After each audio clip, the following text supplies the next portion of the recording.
About to start the daily routine, meditation, yoga, and martial arts. I've been live streaming and playing the people's history of the United States in the background, but I think that there's something else that might be more relevant to current events.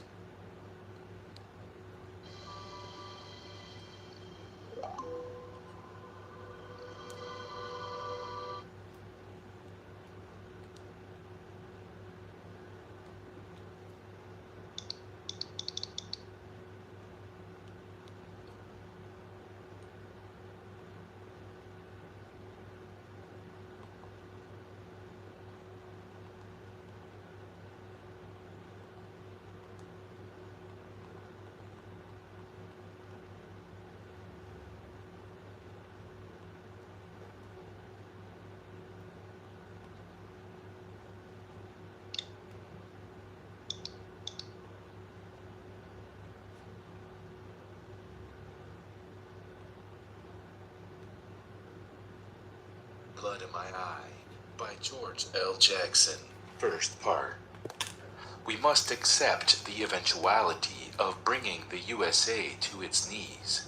Accept the closing off of critical sections of the city with barbed wire, armored pig carriers crisscrossing the streets, soldiers everywhere, Tommy guns pointed at stomach level, smoke curling black against the daylight sky, the smell of cordite, house-to-house searches, doors being kicked in, the commonness of death. Letter to a Comrade, March 28, 1971.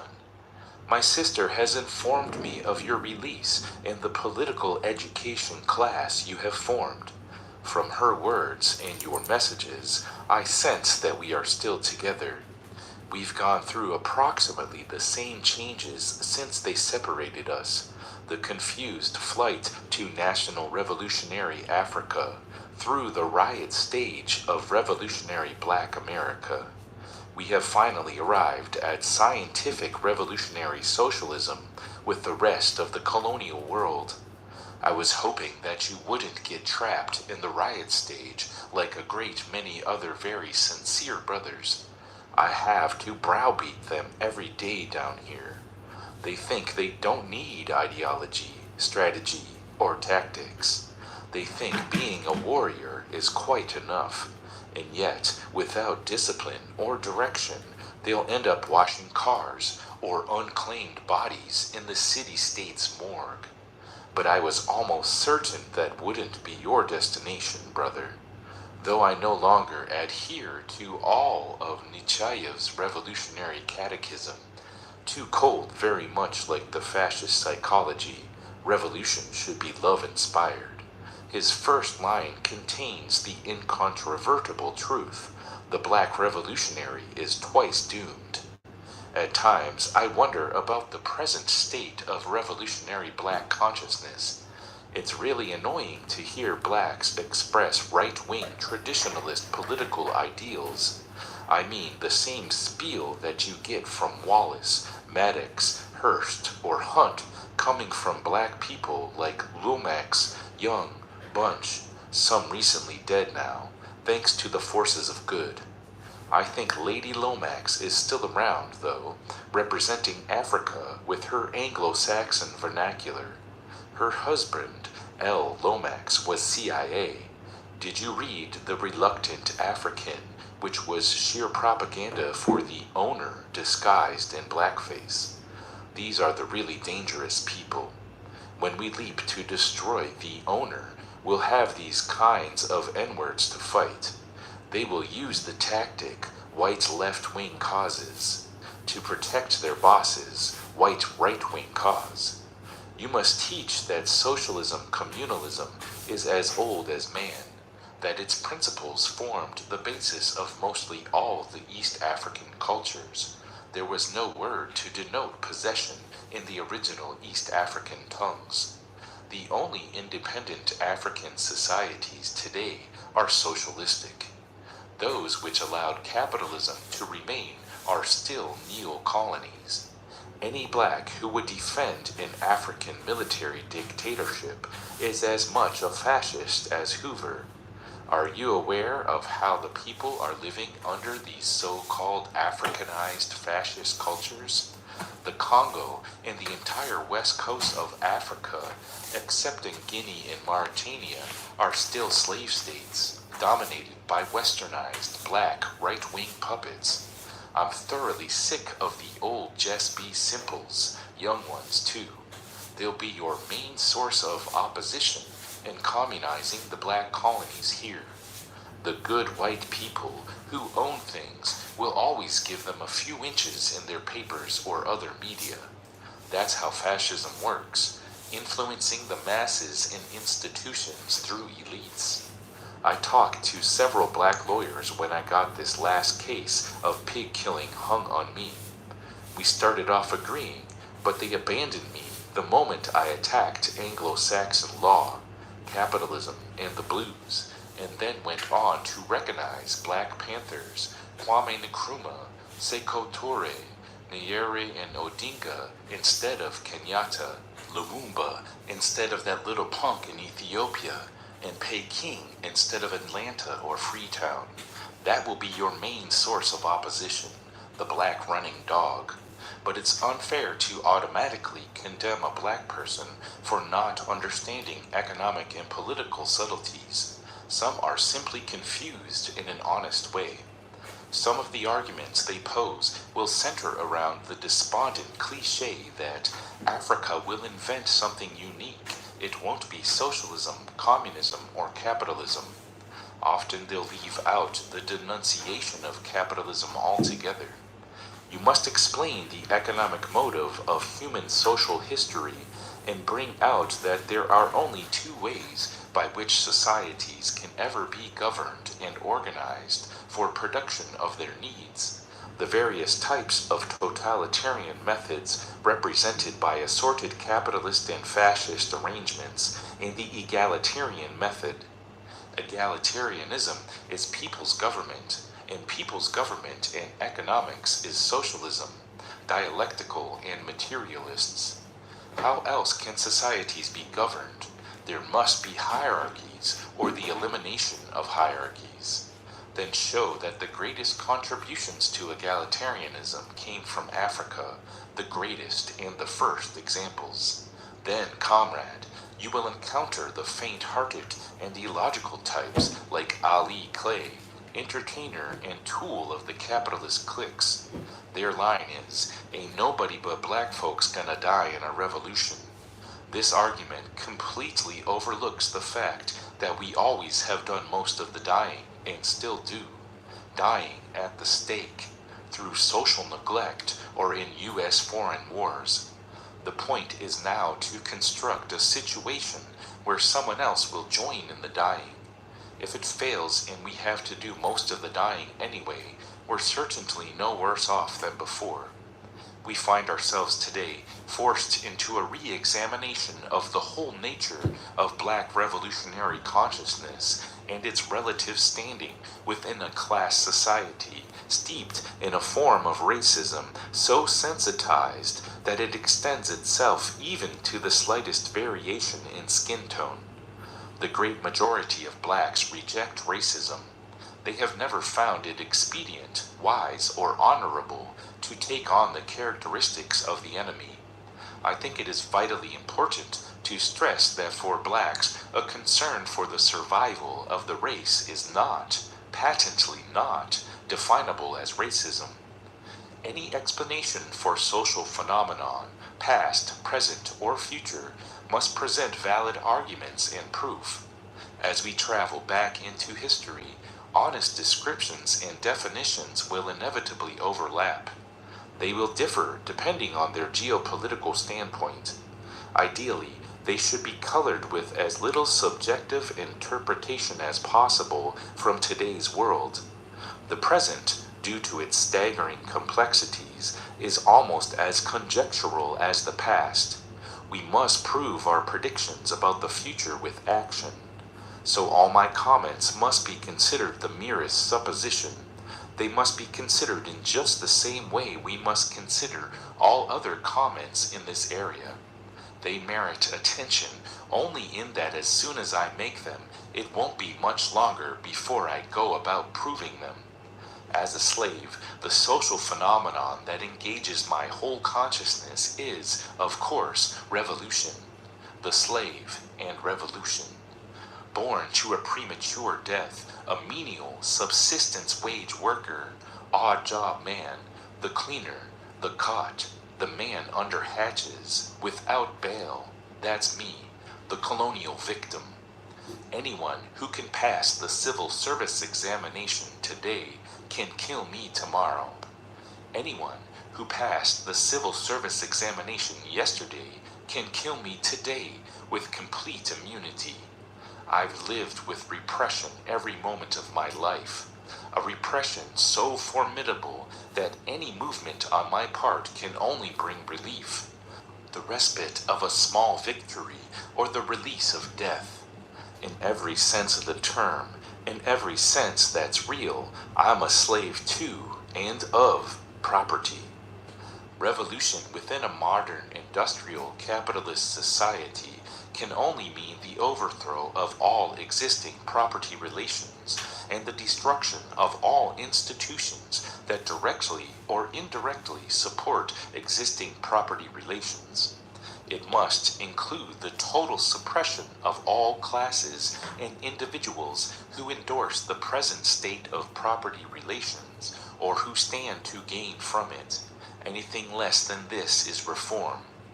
Government and the infrastructure of the enemy capitalist state must be destroyed to get at the heart of the problem, property relations. Otherwise, there is no revolution. Reshuffle the governmental personnel and forms without changing property relations and economic institutions, and you have produced simply another reform stage in the old bourgeois revolution. The power to alter the present imbalances, to remedy the critical defects of an advanced industrial state ordered on an antiquated set of greed-confused motives, rests with control over production and distribution of wealth. If the 1% who presently control the wealth of the society maintain their control after any reordering of the state, the changes cannot be said to be revolutionary. The prerequisite for a successful popular revolution is that the victors totally junk the old machinery of state. Lenin stressed in The State and Revolution, one thing especially was proven by the Commune, viz., that the working class cannot simply lay hold of the ready-made state machinery and wield it for its own purposes. And again, the working class must break up, smash the ready-made state machinery, and not confine itself merely to laying hold of it. The reason is simple enough. A popular revolution means a revolution by and for the popular classes. Its ultimate aim is to bring all classes into one, that is, destroy the class state. Revolutionary change means the seizure of all that is held by the 1% and the transference of these holdings into the hands of the remaining 99%. If the 1% are simply displaced by another 1%, revolutionary change has not taken place. A social revolution after the fact of the modern corporate capitalist state can only mean the breakup of that state and a completely new form of economics and culture. As slaves, we understand that ownership and the mechanics of distribution must be reversed. The problems of the black colony and the brown colony, those of the entire 99% who are being manipulated, can never be redressed as long as the necessary resources for their solution are the personal property of an extraneous minority motivated solely by the need for its own survival. And that extraneous minority will never consider the proper solutions. We have this on record from a voice speaking from inside the Fourth Reich. a lieutenant governor of California orating in public on poverty. 1/3 of the population will always be ill-housed, ill-clothed, and ill-fed. Many urban problems are really conditions that we cannot change or do not want to incur the disadvantages of changing. His 1/3 statement was a calculated understatement. To the slave, revolution is an imperative, a love-inspired, conscious act of desperation. It's aggressive. It isn't cool or cautious. It's bold, audacious, violent, an expression of icy, disdainful hatred. It can hardly be any other way without raising a fundamental contradiction. If revolution, and especially revolution in America, is anything less than an effective defense/attack weapon and a charger for the people to mount now, it is meaningless to the great majority of the slaves. If revolution is tied to dependence on the inscrutabilities of long-range politics, it cannot be made relevant to the person who expects to die tomorrow. There can be no rigid time controls attached to the process that offers itself as relief, not if those for whom it is principally intended are under attack now. If the proponents of revolution cannot learn to distinguish and translate the theoretical into the practical, if they continue to debate just how to call up and harness the conscious motive forces of revolution, the revolutionary ideal will be the loser. It will be rejected. The principal reservoir of revolutionary potential in America lies in wait inside the black colony. Its sheer numerical strength, its desperate historical relation to the violence of the productive system, and the fact of its present status in the creation of wealth force the black stratum at the base of the whole class structure into the forefront of any revolutionary scheme. 30% of all industrial workers are black. Close to 40% of all industrial support roles are filled by blacks. Blacks are still doing the work of the greatest slave state in history. The terms of our servitude are all that have been altered. The black colony can and will influence the fate of things to come in the USA. The impact of black revolutionary rage actually could carry at least the opening stages of a socialist revolution under certain circumstances, not discounting some of the complexities created by the specter of racism. However, if we are ever going to be successful in tying black energy and rage to the international socialist revolution, we must understand that racial complexities do exist. When the Minister of Defense and servant of the people attacks the strategy of the American Communist Party and the liberal left revisionists for their failure to devise a policy which takes into account the special circumstances of Yankee-style racism, he is not attacking communism and the collective ideal. He is questioning the Communist Party and other less committed sections of the left revolutionary movement about their awareness of the unique problems presented by a particularly vicious and immediately threatening racism. My brother Jonathan, a communist revolutionary to the core, writing me in June of 1969, theorized as follows: we are quite obviously faced with a need to organize some small defenses to the more flagrant abuses of the system now. I mean this in a military sense. The period of disorganized activity, of riots and rallies, and purely political agitation/education has come to a close. The violence of the opposition has brought it to an end. We cannot raise consciousness another millimeter without a new set of tactics. Long-range political ploys alone are not practical for us. To me, the concept seems to assume that someday in the distant future we'll produce a 700-pound fleet to fight the paper tiger. That's not too likely to happen.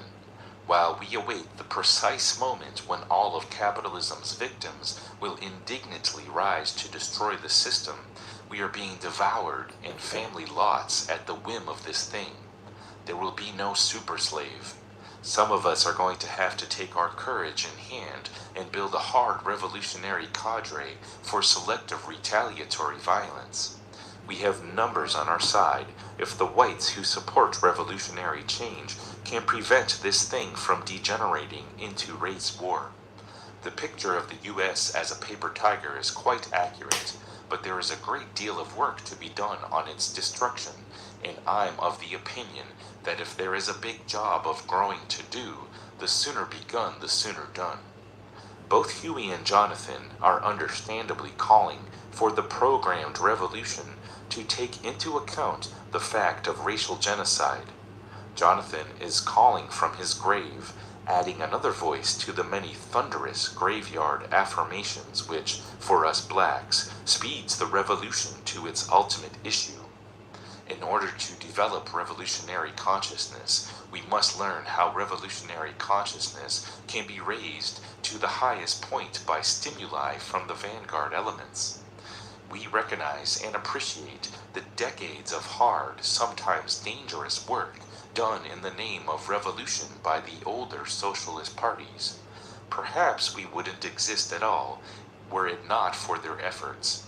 It is our sincere wish to operate in complete harmony with these older groups, but we must create new impetus and greater intellectual and physical energy if the forces of reaction are not to win another extended reprieve. A joint effort will make the task of overwhelming our common enemy all the simpler. But if our present differences cannot be reconciled by an honest and fearless search for the correct way, then we will be forced to take the foundation of correct ideals and theory into our own hands and build a positive and more practical superstructure applicable to circumstances surrounding our lives. In his Guerrilla Warfare, Lenin wrote, "New forms of struggle, unknown to the participants of the given period, inevitably arise as the given social situation changes. The coming crisis will introduce new forms of struggle that we are now unable to foresee." In other words, the old guard must not fail to understand that circumstances change in time and space, that there can be nothing dogmatic about revolutionary theory. It is to be born out of each popular struggle. Each popular struggle must be analyzed historically to discover new ideas. In the words of John Gerasi, building from one to the other, eventually the revolutionary cadre would become equipped with a theory rooted in experience, broadened by historical knowledge, tested by combat, and fortified by reflection. After 10 or 15 generations of laboring on a subsistence level, after 140 years of political agitation and education, we grow impatient. Not that we fail to understand the risks and complexities of anti-establishment warfare, we simply want to live. We question a strategy that seems to have stopped short of providing a tactic for growth and for survival. Terror tactics like lynching will never be allowed to work on us. If terror is going to be the choice of weapons, there must be funerals on both sides.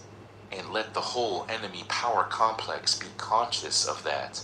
The superstructure of any edifice that is as extensive and as lofty as revolution must be re-examined with each successive layer, for faults, for possible improvement of method. We have the foundation of our strategy. We have studied Marx and Lenin for a description and history of the modern industrial state. We've organized our thoughts and trained our bodies for the ordeal of grave digging. Our vanguard elements understand the simple importance of winning consciousness. Of course, education and familiarization with the core issues on a broad basis precede hard revolutionary violence. If people are to understand and relate to revolutionary violence, they must first be educated into an acceptance of the fact that there is no alternative. or that the alternative is less inviting than a fight. Our whole question is, just what level of consciousness will support the violent revolutionary activity necessary to achieve our ends, and how will we know when this level is reached? Recall, our Mao teaches that when revolution fails, it isn't the fault of the people, it's the fault of the vanguard party. The people will never come to us and say, let's fight. There have never been any spontaneous revolutions. They were all staged, manufactured, by people who went to the head of the masses and directed them. The liberalist slogan, "You can't get ahead of the people," is meaningless. From what other position can one lead? From the rear? Rear guard leadership? A typical Yankee innovation. I think most of these irresponsible excuse slogans are based on dread, a secret wish to avoid the discomfiture of people's war. In all the successful class struggles and colonial wars of liberation, the vanguard elements did get ahead of the people and pull. There is no other way in forward mass movement. A vanguard which fears that consciousness will outstrip spontaneity, which fears to put forth a bold plan that would compel general recognition, even among those who differ from us. Are they not confusing vanguard with rearguard? I am not implying that the vanguard party act out the people's role. I am not implying a society superior to society. We must never forget that it is the people who change circumstances, and that the educator himself needs educating. Going among the people, learning from the people, and serving the people is really stating that we must find out exactly what the people need and organize them around these needs. If the statement implies a coming from somewhere else, it substantiates no superiority, but rather a biological existential reality. This concept needs very little substantiating, beyond the obvious fact of a nation of slaves who control no more wealth than some clothes, perhaps a worthless automobile, and a roof of sorts over their heads, but who have been successfully conditioned to feel rich or at least contented. The task of a revolutionary is to make revolution. The word manufacture can be substituted for the word make, and the meaning comes through a little better for us. The fascists have deliberately manufactured a false sense of security by various stratagems. They will never permit conditions to go out of their control as long as bread and circuses appease. We clearly cannot dodge our responsibilities by giving credence to slogans built around conditions. Conditions will never be altogether right for a broadly based revolutionary war unless the fascists are stricken by an uncharacteristic fit of total madness. Should we wait for something that is not likely to occur at least for decades? The conditions that are not present must be manufactured. Recall, we had people who felt conditions weren't right in the 1930s also. The government's breadlines were backed up around every corner, and baseball was at its peak. Private ownership of public property should have been destroyed in that decade, but the conditions weren't right. The vanguard elements betrayed the people of this nation and the world as a result of their failure to seize the time. The consequences were a catastrophic war and a new round of imperialist expansion, this time carried out by the greatest imperialist of all time, the Yankee Brigand. There would now be no Indochina situation, to mention one of dozens of like situations, if we had taken ourselves seriously then, when all conditions were favorable. It was a slightly below conscious desire to avoid doing the U.S. further violence, and perhaps a general distaste for organized violence, in particular, that robbed us of our chance to win on that occasion when, ironically, a win would have cost very little. There wasn't then even the illusion of well-being. In a report written by Comrade Jonathan Jackson in November of 1969, just before Fred Hampton's and Mark Clark's murders in Chicago and the shootout at the Central Avenue Panther headquarters in Los Angeles, he says, "It's come down on us hard now. There are 20 different breeds of pigs patrolling every street in the colony here. I mean, every section of the city that can be said to be predominantly black is saturated with the establishment's demented gunslingers of every sort. They're all nervous and dangerous as king cobras. Spies, double agents, entrapment, a war of electronics, house-to-house searches, doors being kicked in. I feel just as you do on these issues. I'm just not going for it, even if it means fighting them by myself. If they kick down the door of a house I've stopped at, they'll fall in dead. The 9mm Browning weighs something like 2 pounds. I'm not carrying this extra weight around my belt for nothing. It has a 13-round clip. I keep one in the barrel, 14 shots. Save me a cell on Murderer's Row there. I could have 14 murder charges any day now. Try to get the picture. Down every through street they cruise, just a few moments apart at most. Sometimes the stupid bastards are bumper to bumper. Each one of their cruisers has a different residential street here in the black communities that seems to belong to them. It's patterned. Let's say 2 pig cars, P1 and P2, are both traveling south on Central. They'll patrol 6 to 7 blocks on that main street. P1 will then make a left on 50th Street, P2 a right on 51st Street, etc. It works out so that each couple of square blocks is in effect always surrounded, cut off, divided, subdivided. Repression is here. I've followed them, studied them, hold a few of their cars. You should see how they'll run when they can't tell from exactly what quarter they're drawing fire. We overestimate them, or perhaps have little sense of our own power.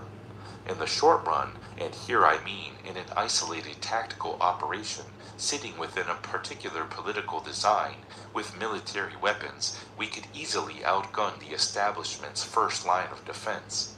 What, for example, would the city pigs do if they are confronted by a .38 snubbed revolver in the hand of a brother who's fired that .38 perhaps 10 times in his life? Then take the same situation, but give the brother a flamethrower stolen from the military. Give the brother an armored van from inside which he could use said flamethrower. Give him also 2 comrades in arms, one equipped with an M60 machine gun, the other an anti-tank rocket launcher. Pigs are punks. Give me 10 cells armed, as I've just mentioned, and we could start to enforce some of the demands of the people. Their present show of strength is actually their weakness show. They're too visible. Comrades ask me sometimes, what can we do against all these pigs? I stated simply, we put them to death. They look at me as if to say, you're nuts, man. When I go about my explanation, their eyes go blank, or they are distracted by something 5 blocks down the street. They're not hearing then. So what's happening? The things I say, for us smile, seem too fantastic for them to even listen. Yet it doesn't seem fantastic for them to go against the LAPD with a snub-nosed revolver. There's a great deal of work to be done, with ourselves yet. But the day of the real dragon is coming. Long live the gorilla. Jonathan was 16 years old then, and he had just that year been allowed to drive a car. He liked to drive and observe. He had long since learned to like the fight. Guns and weapons in general were his forte. I carefully reminded him that even vanguard violence was organized violence. He returned one of Fanon's lines, "It's time for the talking to end and the acting to begin." In another of his reports after the Chicago murders of Hampton and Clark and the 5-hour shoot at Black Panther headquarters in Los Angeles, he writes, "The fact of American terror, slave existence in general, seems to have almost destroyed the nervous system of the black man here. They are frightened and feel they are smart for being so. Those that were unaffected, those that escaped, those that refused to be intimidated, dismayed, prudent to the point of cowardice, have either joined or supported the Black Panther Party. They got down pretty cold. One point needs to be cleared up, however. I recall you remarking that in an urban guerrilla situation, the military proper must be hidden, separate from the political front, since unlike a classical Mao Zedong countryside struggle where the enemy's principal forces are 30 miles down the road, with us the enemy is all around, within a few moments of strike. There should, I feel, be one branch that is purely political, operating the rent strikes, the breakfast programs, the people's bazaars where all sorts of food and clothing, utensils and tools are sold, hospitals or clinics, free of course, and what I will term cottage shops to employ those who will work for the new medium of exchange, love and loyalty, at such things as the making of the clothing and canning of the food for the people's bazaar. Then there should be the super secret branch to enforce, the military, the comrades with the nervous equipment to make the best use of the M60, the M16, the flamethrower, the hand grenade, the mortar, our armored vans and equipment in front and plenty of gun ports, bulletproof tires, etc. You dig? One of the large trucks properly prepared, plastic may be the best armor. 1.5 inches will stop a 220 grain slug fired from a 45 submachine gun. 2 inches to 3 inches will protect you from high power rifle bullets. And with a heavy armor piercing, ammo equipped M60 port in the front cab, pointing in the direction that the truck is moving forward along the street, is more effective than a tank of the Yankee style. The machine gun in the front cab and one pointing out to the rear from the trailer has whatever street they are moving down in a guerrilla ambush tactic we'll call angulation. Each one of these guns pointing front and back, up the street and back down, has the advantage of being able to rack that entire street with only a slight back and forth lateral movement. One armor-piercing bullet may render several of the unrighteous dead. And comrade, the pigs are so proud of their new little copters, their suckers, it's almost comical to hear them boast and watch them look to the sky with the pride of power. The pig who will get up in one of those things is as stupidly suicidal as a duck trying to outfly a charge of 12-gauge shot. The fierce and beautiful Kong shoot down a couple dozen of the very biggest and best copters Yankee invention can produce every week. These things that the pigs use are toys, sitting ducks. One solid or armor-piercing 30 caliber bullet aimed at any one of several points, the tail rotor, the hub of the main rotor, or even the operator, will reduce $200,000 worth of Yankee invention to scrap. I was pursuing this joke of a secondary education when the whole thing occurred, but acting with my small thing would have hardly helped much, though it may have helped raise consciousness some. The besiegers attacked from the rear, the idea of it strong. Militarily, it would have demonstrated to the pigs that the Panther Party is not out there on the limb alone, and of course it would have promoted among the people that confidence of ability we always speak on when together. How would they have felt, the pigs and the people, if the nameless, faceless, lightning-swift soldier of the people could have reached up, twisted the tail of their $200,000 death bird, and hurled it into the streets, broken, ablaze? I think that sort of thing has more to do with consciousness than anything else I can think of. Long live the Panther. Power to the people who don't fear freedom. Jonathan was 16 years old then, I repeat. Consciousness is the opposite of indifference, of blindness, blankness. Promoting consciousness involves the general dissemination of the concept that each of us is part of a universal action and interaction, that poles are somewhere connected, that there are material causes for trauma, vertigo, degenerative disease. Connections, cause and effect, clarity on their relation and interrelations, the connection with the past, continuity, flow, movement, the awareness that nothing remains the same for long, and it follows that if a thing is not building, it is certainly decaying, that life is revolution, and that the world will die if we don't read and act out its imperatives. Not on its own will it die, but rather because the forces of reaction have created imbalances that will kill it, the seeds of its own destruction, our destruction too, in the epoch of the bomb, the nerve gases, the massive precipitation of industrial wastes.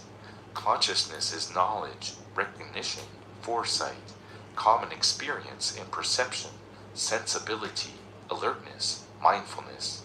It stirs the senses, the blood. It exposes and suggests. It will objectify, enrage, direct. There are no positive formulas for a thing so complex. We have guidelines only to help us with its growth. This means that after we are done with our books, they must be put aside, and the search for method will depend on observations, correct analyses, creativity, and seizing the time. Sometime after the December 4th, 1969 shootout around the Panther Party Los Angeles headquarters, Jonathan commented on the connections, the aftermath. Have you grasped the significance of the backlash? It has stung the fascist. The people are in foment, all of them, of all persuasion. They don't dig midnight or dawn raiding parties, bullets with steel jackets, cowardly pigs perched upon their roofs, the same gases manufactured for use against the Vietnamese liberators blowing back into their faces. Repression. Do you see the effect it has on the uncommitted? Comrade, repression exposes. By drawing violence from the beast, the Vanguard Party is demonstrating for the world to examine just exactly what terms their rule is predicated on. Their power to organize violence, our acquiescence. But check, blacks are conditioned to acquiesce. They have, in general, been led to believe that this system is the product and property of the white man, that the white man will protect it with his all, that the white man is a killer, a reflex killer, that all we can ever hope for is a reforming or expanding of the system to include the few of us who can make ourselves acceptable. It's too big for us. You can't fight City Hall. It can't happen in America. And all of that shit, pig shit. Double check. All of the objective conditions are present here in the black colony for revolution. The physical thing, I mean want and want to, the real feeling, not the various pretenses. East Los Angeles hasn't changed a bit since you were out. Watts is still a depressed area. Many of the West Side districts are starting to resemble the older black districts. The issue of employment is still the same. We do 30 to 40% of the nation's work for 1% of the returns, and a huge pool of us is always kept unemployed to reduce the value of the labor of those who are, just like 10 years ago, just like 1864 to 65, when we were thrown on the labor market, hungry, ragged, crowded into clapboards and unhappy. Nothing has changed since you left the street, comrade, not in this respect at least. Perhaps our condition stands out a little more glaringly, that's all. But you know what's been building. The vanguard has viciously attacked the system, the omnipotent system attacked by the slave, sort of like the worker bee growing so disgusted with the quality of his life that he turns and attacks the bear. The other bees will understand, they do understand, and all sorts of bees, even those who thought the bear their rightful ruler, see him differently when he foams at the mouth and bites at his own tail. I think you were on the right track with the idea concerning repression. It has to be, a part of the revolutionary process, a necessary stage in the development of revolutionary consciousness. The situation being as it was and is, the black experience is what I'm referring to here. The milder, Lynch example type repression is accepted by us as a necessary part of life, but the new, harsher thing brought on by the political thrust of the Vanguard Party serves to show even the most tractable of the reformers among us that firstly, the system will not, or actually cannot, meet our demands. Secondly, it clearly illustrates the real terms of our existence under capitalism, the nature of it, and how foul a piece of the pie would be even if we could have some. One fundamental problem remains, the survival of the vanguard political party, and I mean in good form. We must think to the righteous fielding of a clandestine army. John. Lenin, Guevara, and Fanon, all in their particular fashion, postulate that before revolution can take place, all other forms of redress must be exhausted, clearly exhausted. Electoral processes must have broken down. The confidence of the electorate in any of the old forms completely shattered. Confidence in the ability of the old system to honestly organize any aspect of public life must be shaken to the core. Years and years ago, it may have been an acceptable tactic to organize a people's ticket of solid worker and revolutionary credentials and arm it with an ideal platform, only to be defeated by a mud-slinging opportunist warlord, demonstrably inferior, scum-swilling pig, then pass out a pamphlet to explain to the people how the system has failed them, or speak it in Pershing Square, or years ago in the campus hall. Today it is not a tactic, it's counter-revolution. After 40 years, it's pretty clear that it will not suffice. Years ago, working with and attempting to influence union leadership may have been judicious, but the government has long since infiltrated and bought off this leadership and legislated away the strike. Union hall speeches and pamphlet passing are playing at revolution. It isn't revolutionary or materialist to disconnect things. To disconnect revolutionary consciousness from revolutionizing activity, to build consciousness with political agitation and educational issue making alone is idealistic rather than materialist. The effect has been reformism rather than revolution. When any election is held, it will fortify rather than destroy the credibility of the power brokers. When we participate in this election to win instead of disrupt, we're lending to its credibility and destroying our own. With all the factors of control over the electoral process in the hands of the minority ruling class, the People's Party can always be made to seem isolated, unimportant, even extraneous. If these tactics still give the appearance of revolution to some after decades of miscarriage, we are justified in replacing them as vanguard.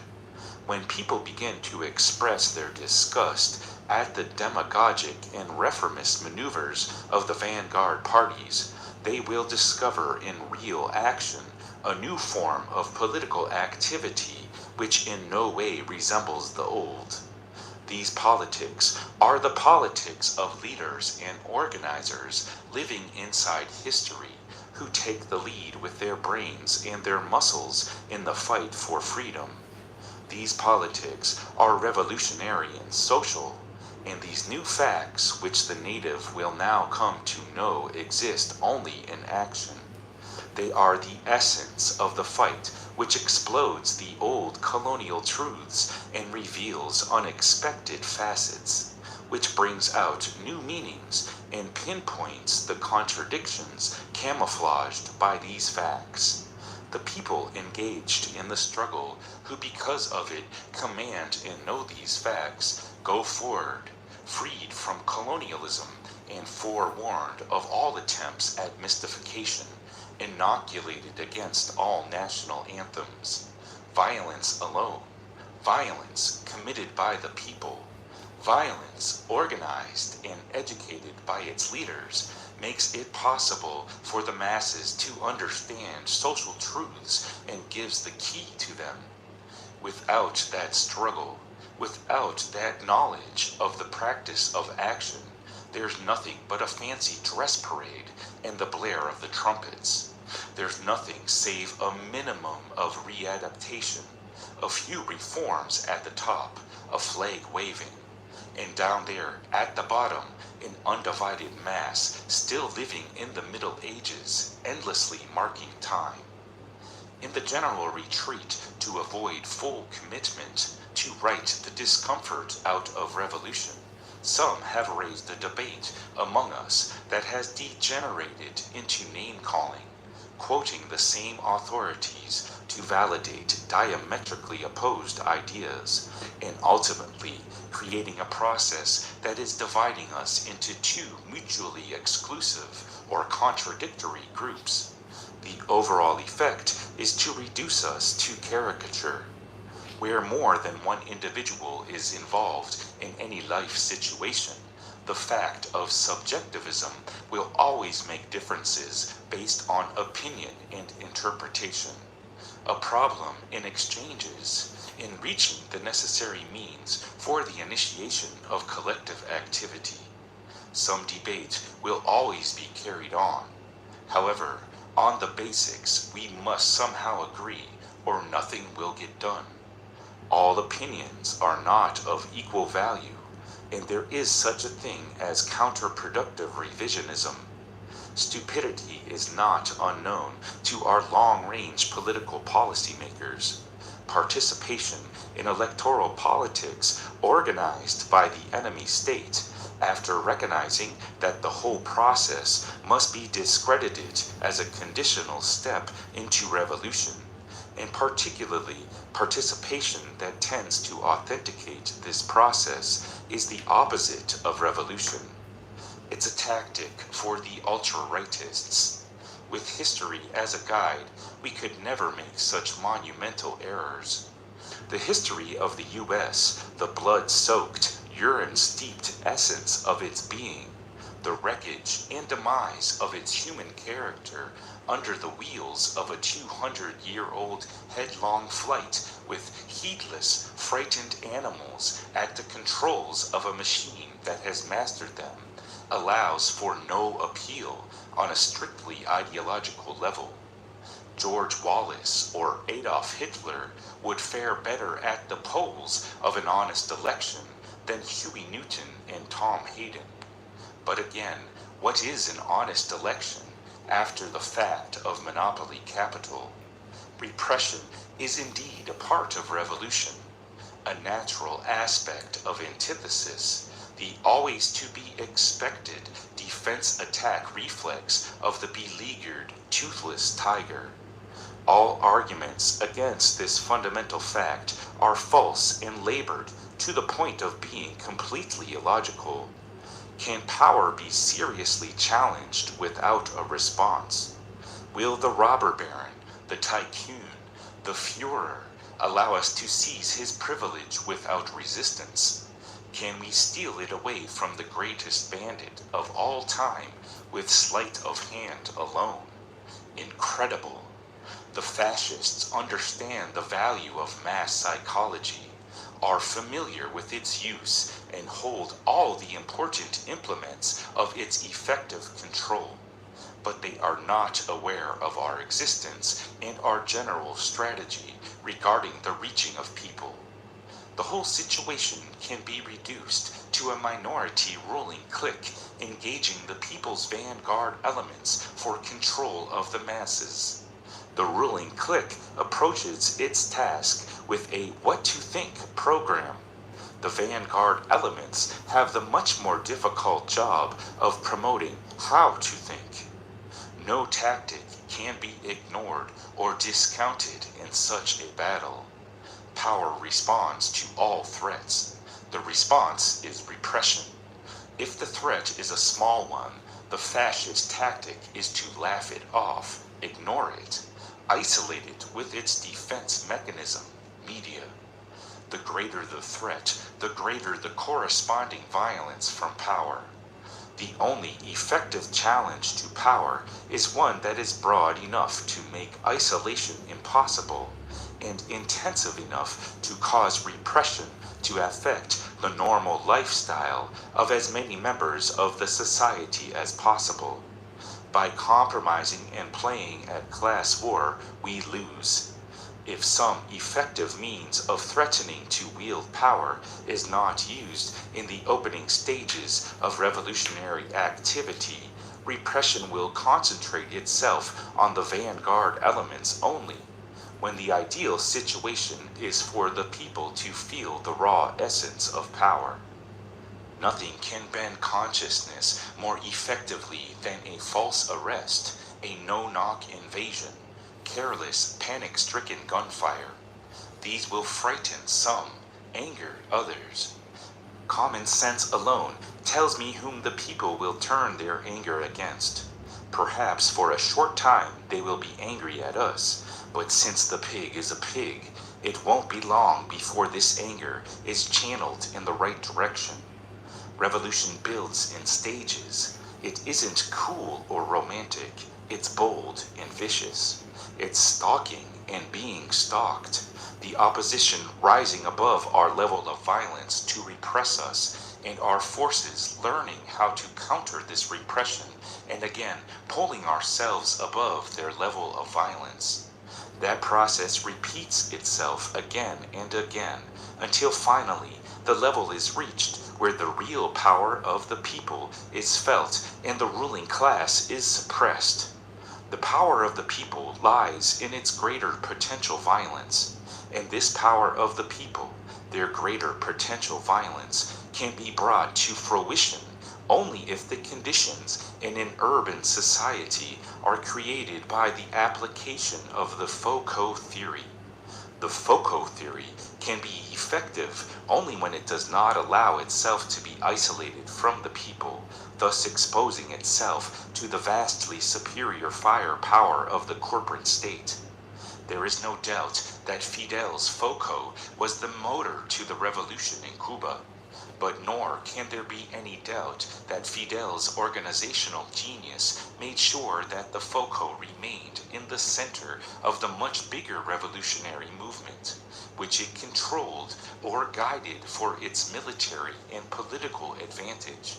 The Foucault may well be the best tactic to mount the motor, but it needs a long period of preparation, intensive organizational work to set up an efficient, reliable machinery which will not only generate the atmosphere for armed struggle by Foucaults, but will also guarantee their logistic, communication, survival programs, and propaganda network. The traditional communist parties of the world claim that they are doing just that, and have been, most peacefully, for 40 years. That is not what Béjar had in mind when he said there have been real stages of hard underground life. Béjar and the New Left revolutionaries all over the world know very well that a revolutionary lifestyle is a warrior's lifestyle. By stages, he meant stages of combat, and that is precisely the way in which revolutionaries can be honed into the kind of organization capable of leading a people's war. We are at an impasse now, because the next level of revolutionary consciousness and activity cannot be reached without calling down on the nation a corresponding and perhaps overreactionary repression. And it's not the people who dread this next level of commitment. They don't understand the significance of it as yet. The dread, the fear, rests with some of the old guard elements. I refer you again to Mao. When revolution fails, it's the fault of the vanguard party. Some of the fear is an honest fear that revolution will be repressed entirely. These thinkers have historical references that roll them back to Europe, to the time of Hitler's Germany and Italy in the 20s and 30s. But I say that can never happen here. That was too long ago, too far away, and none of those European countries had 30 million irate N-words on their hands. None of that ever had to happen, for the same reason that we don't have to allow it to happen. All reactionary movements depend principally on a handful of individuals, sometimes one individual. There are many thousands of ways to correct individuals. The best way is to send one armed expert. I don't mean to outshout him with logic. I mean correct him, slay him, assassinate him with Fuji, by silenced pistol, shotgun, with a high-powered rifle shooting from 400 yards away and behind a rock. Suffocation, strangulation, crucifixion, burning with flamethrower, dispatch by bomb. Auto accidents happen all day. People drown, get poleaxed, breathe nauseous gases, get stabbed, get poisoned with bad water, ratsbane, germicides, hemlock, arsenic, strychnine, LSD-25 concentrate, cyanide, hydrosanic acid, vitriol. A snake could bite him. Nicotine oil is deadly. An overdose of dope. There's deadly nightshade, belladonna, datura, wolfsbane, foxglove, aconite, ptomaine, botulism, and the death of 1,000 cuts. But a curse won't work. We're going to have to fight to win. The logic of procrastination has been destroyed. A people can never be so repressed that they can't strike back in some way. We will purge the poltroons and fight, or just ignore them.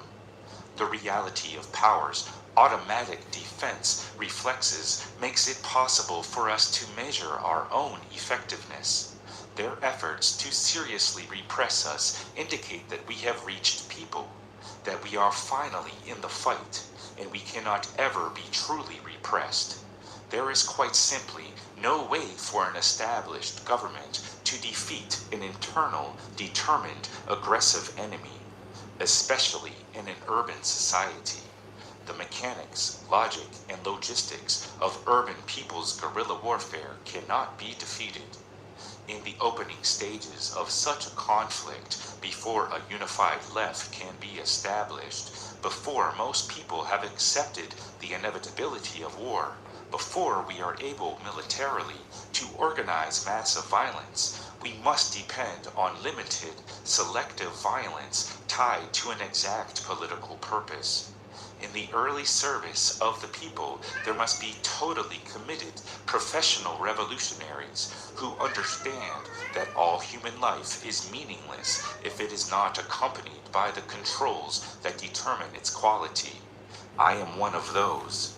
My life has absolutely no value. I'm the man under the hatches, the desperate one. We will make the revolution. Nothing can stop us. We are not intimidated by the specter of repression. We're already repressed. The Black Legion and their terror leaves us cold, unafraid. We will meet it with a counter-terror. We'll never allow ourselves to be immobilized by a tactic that actually works better for us. The lynch murder of a friend, it makes me angry, not afraid. I'm the next man that must be lynched. My forefather trembled when his brother was lynched, but my brother's immolation means war to the death, war to the utmost, war to the knife. Violence is not supposed to work in America, for no one, that is, except the omnipotent administrator. But this has yet to be proved to my satisfaction, since I know that a bomb is a bomb is a bomb. It twists steel, shatters concrete, and dismembers men everywhere else in the world. Why not those made in America? A bullet fired from an assault rifle in the hands of a Vietnamese liberation fighter will kill a pig in Vietnam. Why won't it kill a pig in the places where pigs are made? Counterterrorism is a facet of urban people's guerrilla warfare. It's our logical response to the repressive measures taken by the enemy state to contain us in the early stages of the rebellion. Our military cadre involved in this activity has the tactical advantage over the establishment's terrorists only if we remain clandestine. While working at the direction of a political front, we must remain separate from it. The ranks of those early soldiers must be absolutely impervious to infiltration. Precautions must be made to keep this cadre impenetrable to police spies and less committed comrades. In The Coming of the New International, John Gerassi observed that, as a leading pragmatist, Lenin believed that the only way a revolution would come about in Europe in his time was by the creation of a revolutionary organization. That organization had to be tight, well-trained, loyal to its central committee, dedicated and narrow, not only for ideological reasons, hence purges and sectarian splits were to be encouraged during its formative years, but also for security. And Lenin states that the more we confine the membership of such an organization to people who are professionally engaged in revolutionary activity and who have been professionally trained in the art of combating the police, the more difficult it will be to unearth the organization. One of Jonathan's reports contains the following. I find it almost impossible to trust comrades, not after all of this. They say Gloves Davis, a black pig, killed Fred Hampton while he was asleep. I certainly don't have to mention all the so-called defectors who are now appearing before government committees testifying for the state. They were infiltrators to begin with. The House N-words who ran to the High Sheriff as soon as someone whispered revolt. I think I hate them worse than I hate the sheriff or the owner. I'm just a young slave, you say, trying to understand and cope with my environment. I know personalities have no place in revolution, but every time I think of Davis, Just Be Simple, Karenga, and the rest of these murderous turncoat idiots, my trigger finger fairly itches. Non-persons like Karenga, Leroy Jones, and the other right-wing blacks are intelligent enough to know what they are doing. We cannot excuse them with the ease that we can excuse the average brother who has had no opportunity or inclination to search. The mantle of ignorance doesn't cover their behavior. They have to know that when they attack socialism, the communist ideal, and revolution, that they are not logically or illogically depending, attacking all that is white, etc. They know that Ho Chi Minh isn't white, or Chairman Mao, or Nkrumah, Lumumba, and Toure. They know that there isn't but one fight going on across this planet, the one between the imperialist forces of capitalism and its victims. They know that it was for work that we were kidnapped. What else do you feed a slave for? These black men, if you can swallow their shallow shit, have had time to study. Some have traveled. They know that it was capitalist agricultural economics that first caused our pain, and that the only change since then is the decline of the agricultural elite and the rise of the modern bourgeoisie. A sweatshop displaced the plantation. Could it have escaped their notice that all the African states that really liberated themselves booted out the foreign businessmen and are now socialist states? No, I think the strongest suggestion is that they are working for the government, the new House N-words. And what better way is there for them to sell themselves to us than to scream black, like Tom Maboya? Those whole service for the CIA was to redirect the revolutionary rage of the people into a thing more compatible with the interests on Western businessmen. They are spies. Death to spies. I don't think it is a personality clash at all for us to teach these black pigs that we will not be altered from our course, that the reward for counter-revolution is death. We can't continue to expect or wish for loyalty to the people. We'll have to demand it. And that's both from these cowardly fat mouths who come to us in their disguise, cultural nationalism, and from the class defectors who Tommy gun us in our sleep. I'll make an example of Gloves Davis, even if I have to hobo to Chicago. They'll find him strung up to a streetlight by his heels, with our sign burned in his forehead. Tests must be devised to guard ourselves against the possibility of those fools getting into our separate military groups. There is no way to stop the infiltration of an above-ground political group, but we can guard the clandestine army by 1. Letting no one choose us. Even if they did know about us and could find us, we do the choosing. 2. Once we choose someone to do the people's military work, they should be isolated and tested thoroughly and their background checked. There are patterns to people's lives, especially blacks, that if studied, one can easily spot pig tendencies and connections. Checks could be run through some of our political people who have friends or sympathizers who own, say, used car lots or any business that generally deals in credit. A great deal can be learned through the various credit check institutions these days. We'll be using one of their own instruments for the real purpose that they invented it against them. Generally, that's the way it will be throughout the war.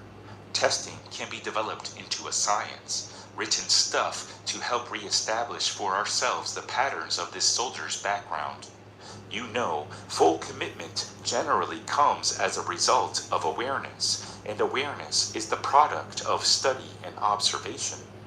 The things a person has gone to the effort of reading and analyzing say a great deal about his character.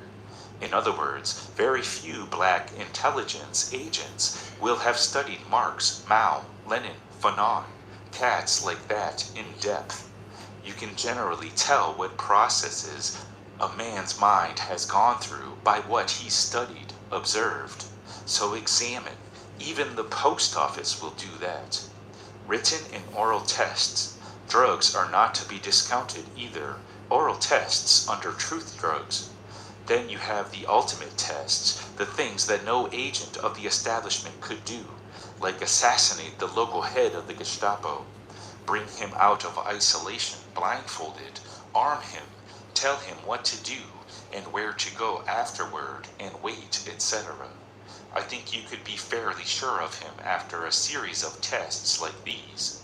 We're only thinking in terms of a small, highly trained, super secret counter-Kluxist vanguard group. However, dealing with people you've known over the years and have seen tested in fire already is best, like me, you and your comrades, and mine. The blacks who joined the armed expeditionary forces just for profit, the cats who steal them blind and hustle the other suckers, they are starting to stir, to become aware also. This Vietnam adventure on the part of the fascist has vastly changed the whole relationship between the masses and the ruling class. Can you detect the subtle changes? The really ugly side of imperialism is being demonstrated for not just the people who suffer its effects abroad, but also to the little sleepy guy here inside the US. They're starting now to make the link between foreign wars and foreign businesses, and they're better able to make the comparisons and conclusions. Ho Chi Minh versus KY, for example. People are all starting to say such things as some form of socialism is the answer. Time to move. We must show them that resistance is possible and that there is a hard left cadre willing to lead it. Conditions are right now, for the beginnings, at least, of a revolutionary culture. These conditions have always been present here inside the black colony, but no leadership until now.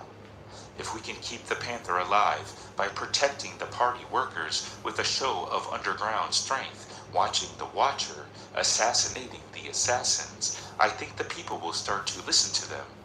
Blacks have grown very cynical to all groups who make claims in the area of problem solving, since there have been 1 million groups and no problem solved. The physical conditions are right for the start of a protracted war. We have yet to hit on the tactic for control of attitudes, however, how to make people organize and resist the ruin of their lives. And it's for certain we'll never figure out the right tactic if the pigs keep killing off and busting all the vanguard elements. The time has come.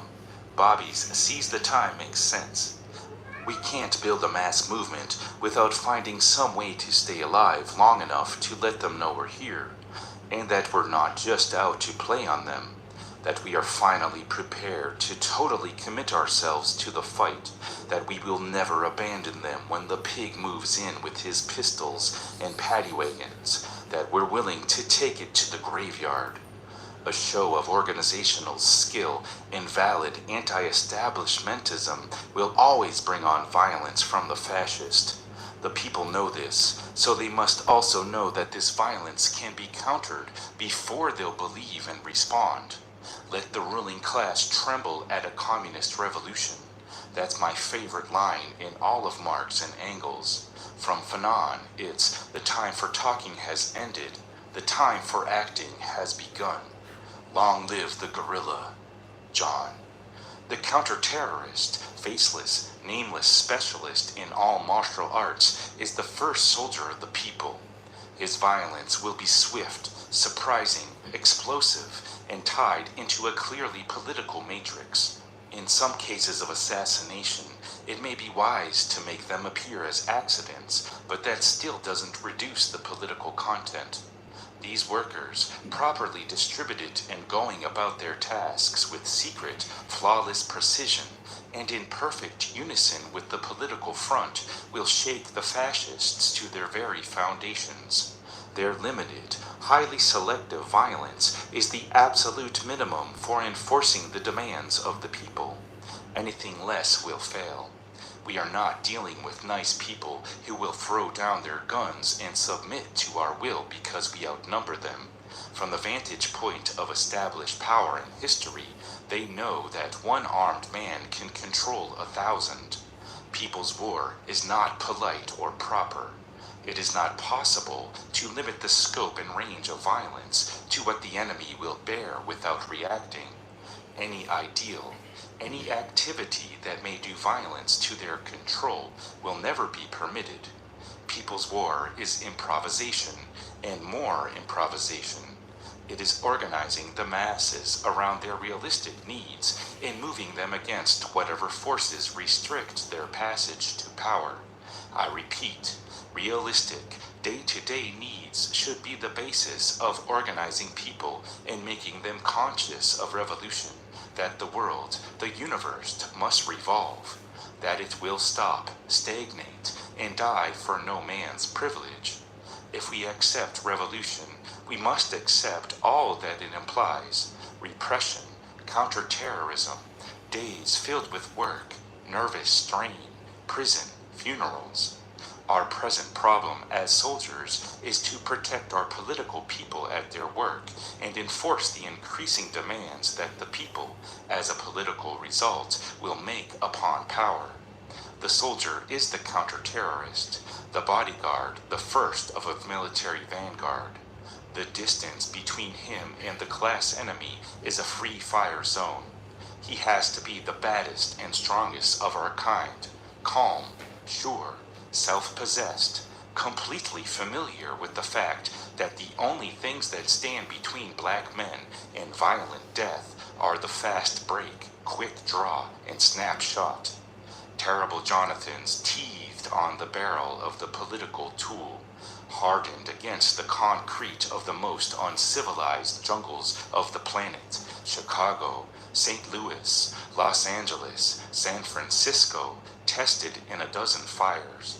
Tall, slim youth, the new N-word, with a gun in the eyes of the hunter of men. These comrades must make the first contribution. They will be the first to fall. We gather up their bodies, clean them, kiss them and smile. Their funerals should be gala affairs of home-brewed wine and revolutionary music to do the dance of death by. We should be sad only that it's taken us so many generations to produce them. Building consciousness and revolutionary culture against the repressive, natural defense reflexes of the system means taking realistic day-to-day issues like hunger, the need for clothing and housing, joblessness. It involves provoking repression, feeding on it, the fact of political and political economic prisoners in legions, and the processes used by the oppressors to judge and condemn them must be used as the rallying cries of revolution. Economic crime, and even crimes of passion against the oppressors, must be understood as rebellion. Even funerals can be used as an issue since there will be so many of them. Improvising on reality is the key principle underlying the building of a united left and raising the consciousness of the people. It will give us our tactics. In the Black Colony and other depressed areas of the country, there will be less difficulty in organizing, mobilizing, and altering the attitudes of the people toward their class enemies. However, in the areas of the class structure that can be said to be making it, affecting attitudes toward a revolutionary change in the system of production and distribution will, of course, call for the destruction of their comfort, the manufacturing of a condition where they will be either neutral or complementary to the revolutionary effort. The psychological effect of our secret army, the real destructive effect it can have, an increasingly pervasive underground press with new emphasis on a mass style, the popularization of the revolutionary culture, and then the elevating of it, both under the direction of an ultra-aggressive political party. These three, with no element missing, connected to the realistic issues, form the basis of our only hope. There will be no educating, no consciousness, no revolutionary culture, no forward movement without these three elements working with the harmony of a healthy organism. To sum up, the existence of a political vanguard precedes the existence of any of the other elements of a truly revolutionary culture. If the thrust of this political vanguard is effective, demonstrating realistic, sincere designs aimed at the overthrow of established power, it will be attacked by the built-in automatic survival instincts of the established power complex, creating and supporting the need to counterpoise the violence of power. Without the ability to organize a counterforce to neutralize the violence of established power, antithesis dies. We are not contending with fools who will allow us to simply walk in and organize people to war against them. All serious challenges will be met with panic and repression. That is axiomatic. We must not allow ourselves to be hunted, imprisoned, and murdered. We will never yield to terror tactics. We will organize a violence of our own, hidden and more aggressive. We fight from a position of weakness, but there are tactical devices that, if employed without restraint, will afford us a very real advantage. The fascists believe that one guard with a machine gun can control 1,000 men, but I know that this guard cannot watch all 1,000 at once. While his attention and gun are trained on a gathering of 10 who whisper freedom, closing on his blind side, my knife will claim his life. A political thrust is immediately followed by a hidden military thrust in the opening phases of revolutionary culture. Leadership must be protected, and it helps people bit by bit to understand and relate to the necessity of violence in any plan to overthrow anything. Overthrow means violence. In our case, it means putting to death.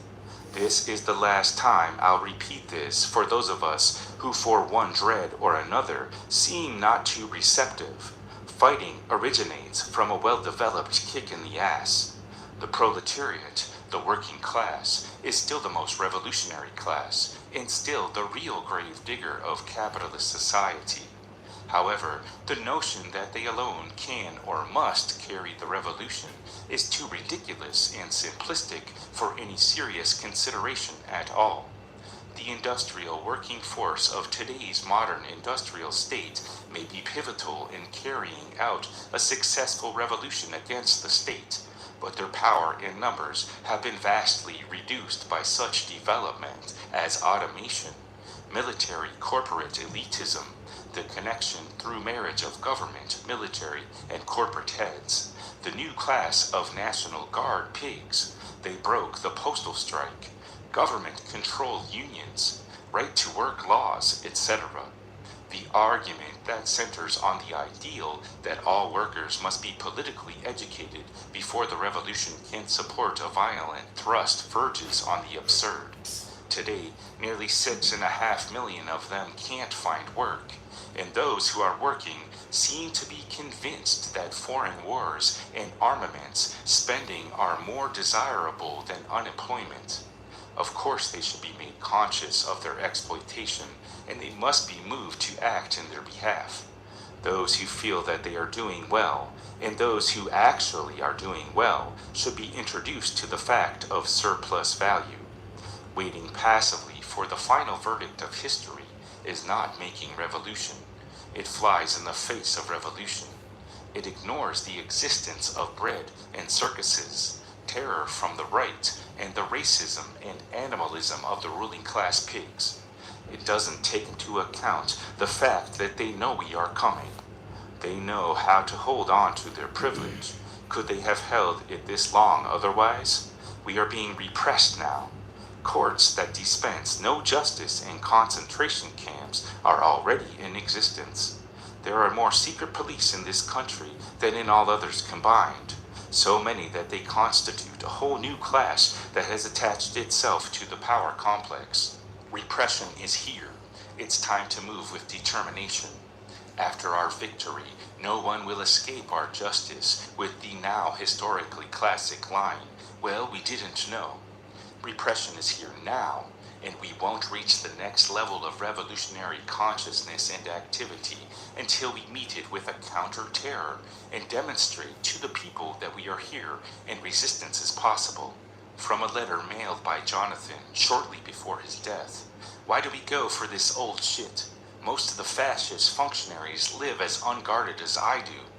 I could slip a knife between Max Rafferty's ribs, the Agnews and DuPonts, the Rockefellers and Morgans, all of the Getty, Hunt, and Hughes types who sneak around in armored cars and jets are just as reachable. Anyone who will come out of his bomb shelter can be had. Imagine what Nixon's armored car would look like if I stepped out of the alley and hit it with the anti-tank rocket launcher under my coat, a ball of fire. Hell will be their reward. But the guerrilla needs our help. When Jonathan steps forward with his anti-Nixon rocket launcher, there should be 9 more like himself, with assault rifles to close an exit path for him.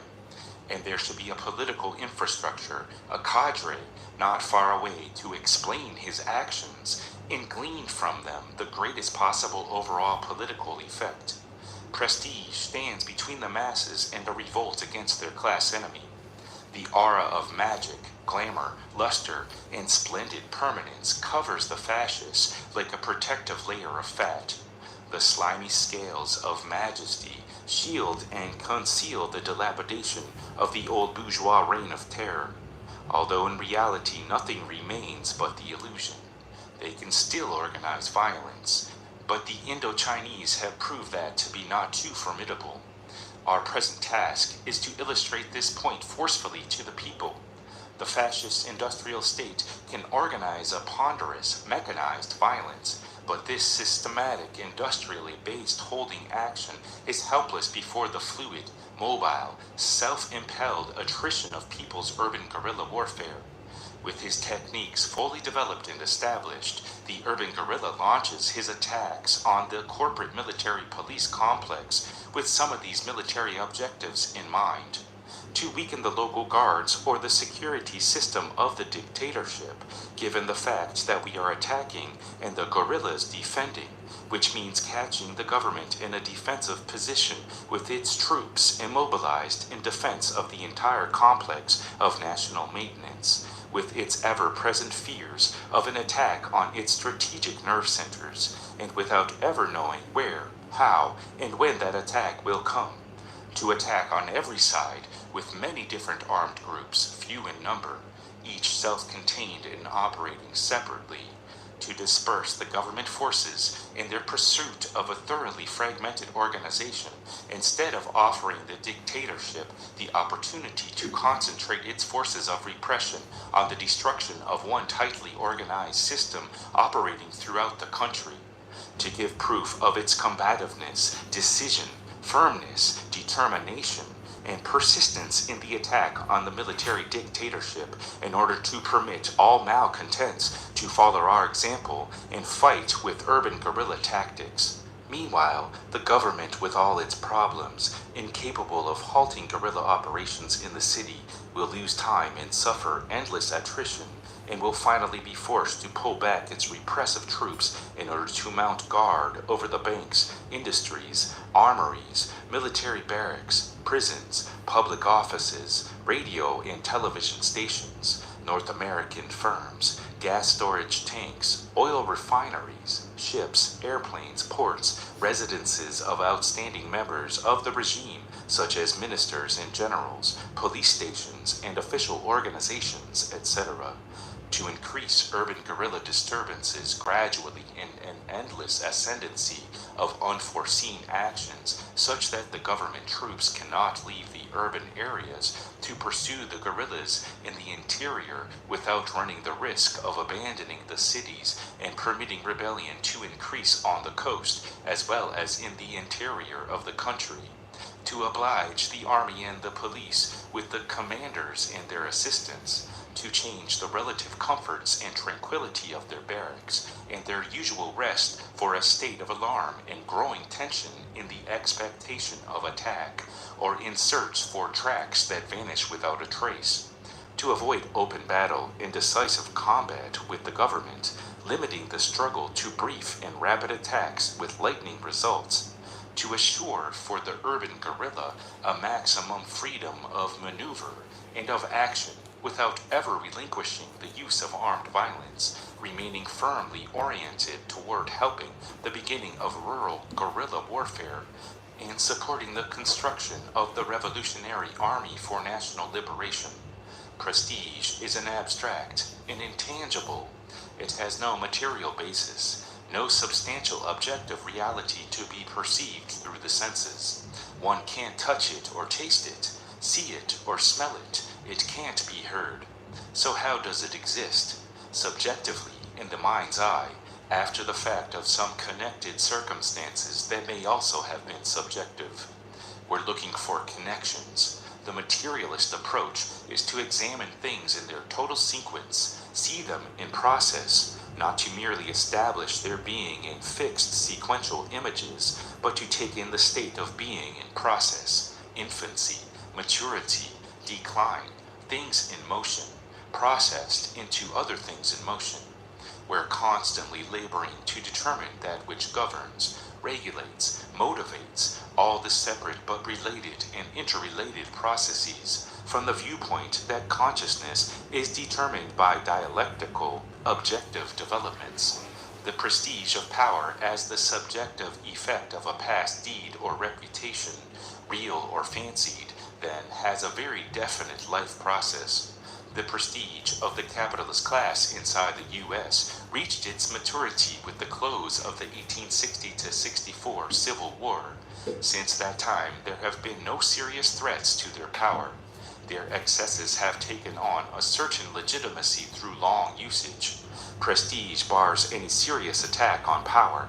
Do people attack a thing they consider with awe, with a sense of its legitimacy? In the process of things, the prestige of power emerges roughly in that period when power does not have to exercise its underlying basis, violence. Having proved and established itself, it drifts, secure from any serious challenge. Its automatic defense attack instincts remain alert. Small threats are either ignored away, laughed away, or in the cases that may build into something dangerous, slapped away. To the masters of capital, the most dreadful omen of all is revolutionary scientific socialism. The grave digger evokes fear response. Prestige wanes if the first attacks on its power base find it wanting. Prestige dies when it cannot prevent further attacks upon itself. All intellectual arguments against the necessity of counter-violence, even in the opening stages of a people's war against an industrial establishment such as the one in the USA, are false. We can stop the debate. Prestige must be destroyed. People must see the venerated institutions and the omnipotent administrator actually under physical attack. They must be assured that the heavens will not hurl lightning bolts at the people's heads for challenging the right of property. Then, although the international capitalism has shot its last bolts, it is not exactly harmless. If the threat to power is truly revolutionary, and the first step into revolutionary consciousness taken with the forceful attack upon prestige, we must anticipate reaction, accept repression's terror, and meet it with a counter-terror of our own. The gravedigger needs a bodyguard to protect him at his work, else the grave may be his own. The debate between the vanguard elements should end. The argument that the prestige of power will let itself to be educated away is too idiotic to be allowed to stand. Waiting for power to move to its inevitable collapse is suicidal for all concerned. Blacks and other third world peoples have the very imminent prospect of genocidal tactics to contend with. And we can now all see that the modern industrial state, motivated by the interests of exclusive groups of capitalist masters, cannot regulate itself to make possible an inclusive production and distribution of goods, or production without a massive waste of resources and destruction of all that stands about. The debate ends. The action begins. It is not a question of the necessity of violence, but how to organize it to fit our unique situation, to tie it with flawless exactitude to our political activity, and to organize it immediately. Comrade George, I read recently from a textbook edited by my favorite writer, W. Pomeroy, that a city street could actually be considered as a defile. A convoy of any kind trapped in a defile on the countryside is easy prey for the forces positioned above and about it. Jonathan. It is absolutely certain that every fascist military thinker and official in the world has devoted time and study to the works of the great guerrilla tacticians Mao, Ho, Giap, Guevara, Pomeroy, Fanon, and Nkrumah. The fundamentals of People's War are no secret. It would seem that Giap's People's Army, People's War, or Guevara's guerrilla warfare, and the other masterworks on poor people's war, once published for the world to study, would blunt their effectiveness at least a little. That is, until one has studied in depth and understood. Guerrilla warfare, by its very nature, is invulnerable. Advanced scientific guerrilla strategy, worked out over the first 3/4 of this century, is not, contrary to popular image, merely a hit-and-run haphazard affair. In spite of the need for improvisation and mobility, and in spite of its poverty and daring, it is scientific. The man who labored over its construction had as a task the forging of an instrument which would enable an indigent and weaponless people to resist and overcome a ponderous mechanized army dependent upon an industrial base and operating on systematized thought. It is a perfect tool, perfect. No establishment army can countervail it. The best example of this new fighting style, the urban guerrilla, is the spectacular success of the Tupamaros, the military arm of Uruguay's national liberation movement. Brilliantly organized, they have carried out well-planned operations, such as burning down plants, General Motors, without harming a single worker, robbing impregnable fortresses, such as the Casino of Punta del Este, kidnapping hated officials, ambassadors, and bankers, seizing whole towns long enough to explain their purpose and revolutionary commitment. assassinating key repressive agents such as the chief of the police's special squad, sabotaging imperialism's industrial military complexes, and raiding police military outposts to capture arms and ammunition. Gerasi outlines their fighting strategy as follows. The objective is manifold. 1. To threaten the establishment, cause it to panic and make serious tactical mistakes, such as resorting to mass repression, which radicalizes the population against them. 2. To establish the underground revolutionary apparatus, including both active participants and trusted but passive collaborators, who will later carry out the liaison, communication, logistic, and propaganda needs of the revolutionary armies in the cities. 3. To test new recruits in relative security, for though police infiltrators are bound to creep in and stay in the organization for future need, even if they have to kill their own to do so, the fact that for a long time urban groups will operate independently of each other keeps sweeping arrests of urban guerrillas down to a minimum. 4. To demoralize the rank and file and even the officers of the repressive forces as they see themselves constantly but unexpectedly under attack. It is said that to kill policemen indiscriminately is to forget the working class background of the cop on the beat. This is as absurd as trying to save the ordinary soldiers whom the Vietnamese must kill to survive. 5. To panic local capitalists to withdraw their funds from specific areas, thus hurting the local warlords and politicians who profit from these investments. 6. To frighten away foreign investors, which will affect the whole bureaucratic oligarchy. 7. To force the U.S. to constantly extend its intervention, which will tax its resources, hence discontent at home, and spread its imperialistic arms, rendering it more vulnerable abroad. At this point, I must make clear that I am certainly not warning the military establishment or their capitalist masters, nor am I advocating the overthrow of the established American government. When I use the initials USA in these observations, it must be understood that I could quite as easily be referring to the Union of South Africa, USA. The government of the USA and all that it stands for, all that it represents, must be destroyed. This is the starting point and the end. We have the means to this end. The problem is to develop acceptance of their use. The first struggle is one waged within our own minds. We must, in all haste, transcend the intellectual inhibitions that preclude support of at least the minimum level of violence that must develop concomitantly with each political thrust. Our attitudes must change before we can expect any response from the people, workers, students, lumpen proletariat. We must accept the eventuality of bringing the USA to its knees, accept the closing off of critical sections of the city with barbed wire, armored pig carriers crisscrossing the city streets, soldiers everywhere, Tommy guns pointed at stomach level, smoke curling black against the daylight sky, the smell of cordite, house-to-house searches, doors being kicked down, the commonness of death. Then we must learn the forms of resistance, the booby trap, the silenced pistol and rifle, the pitting of streets to slow them down, the wrecking of heavy equipment to block their efficient movement, false walls, hidden sub-basements, tunnels Vietnamese style, destruction of the critical elements of the facilities that support establishment order. We must learn the value of infiltration.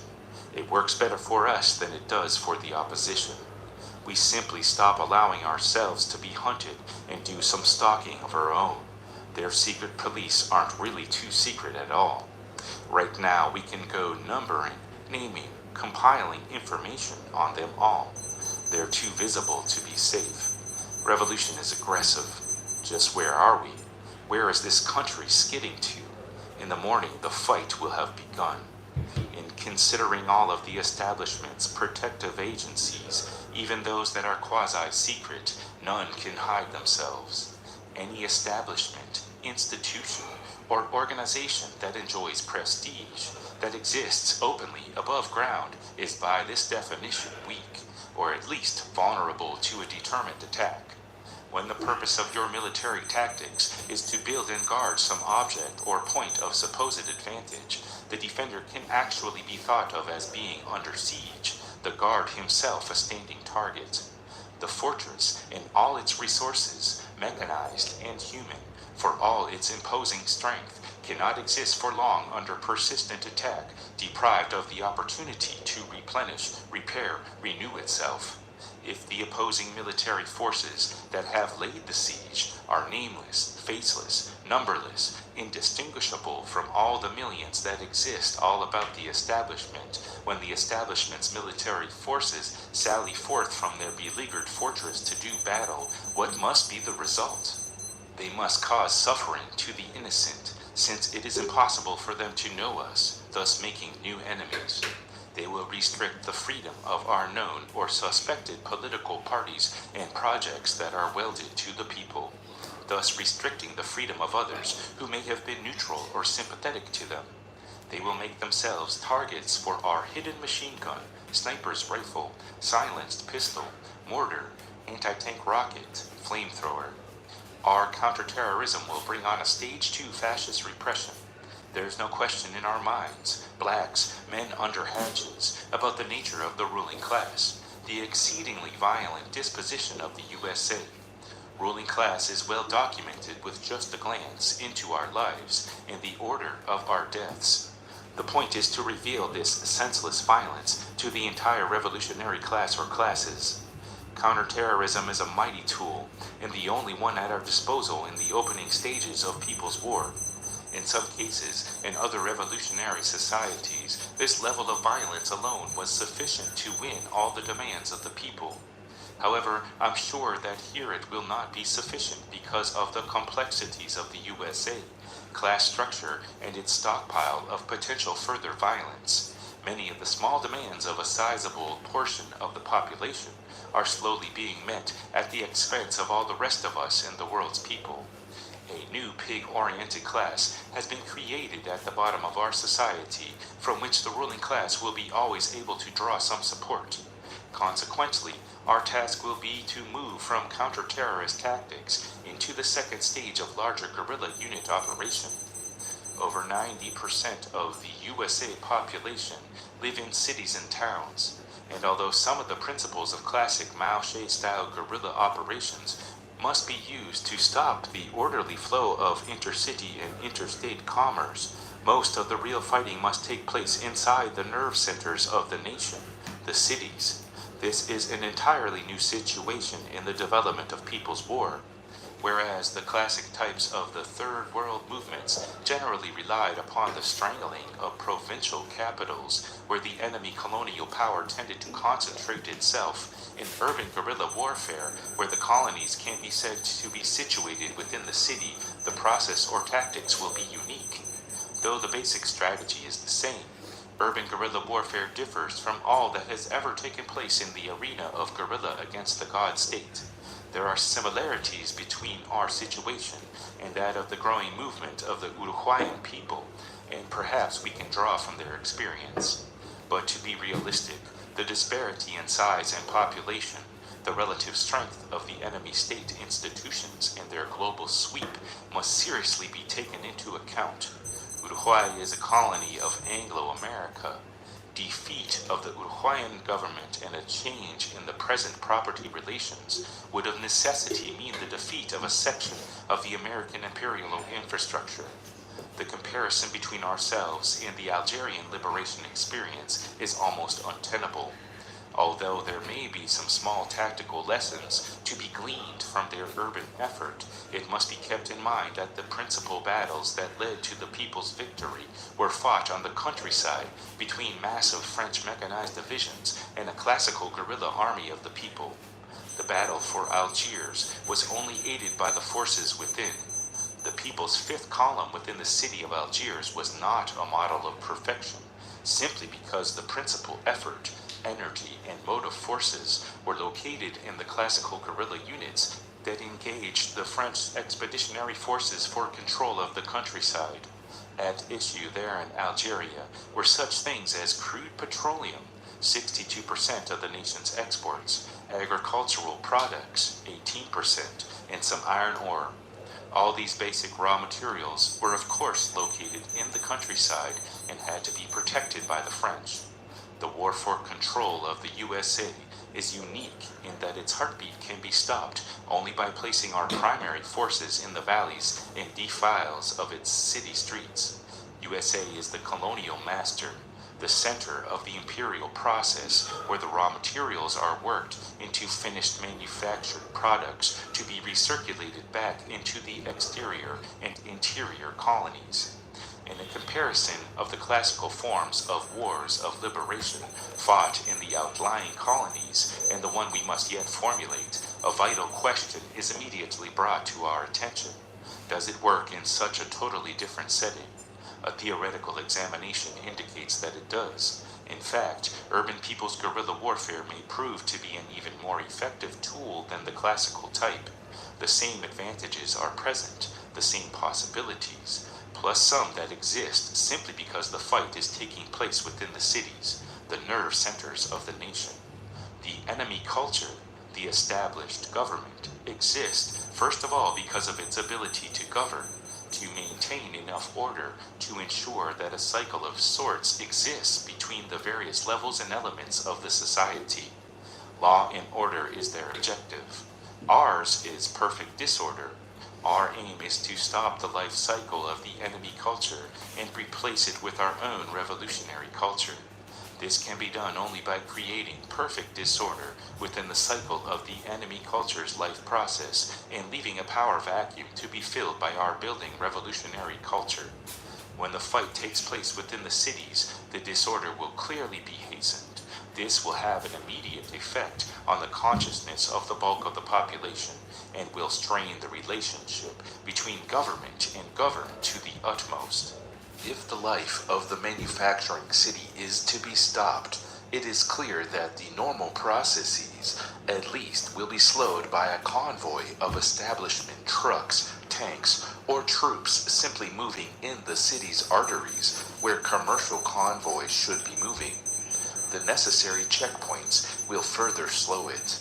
Each one of the opposition's own tank shells that is fired inside the manufacturing city at the elusive guerrilla will destroy some aspect of that factory city and undercut the ability of the establishment to produce another tank shell.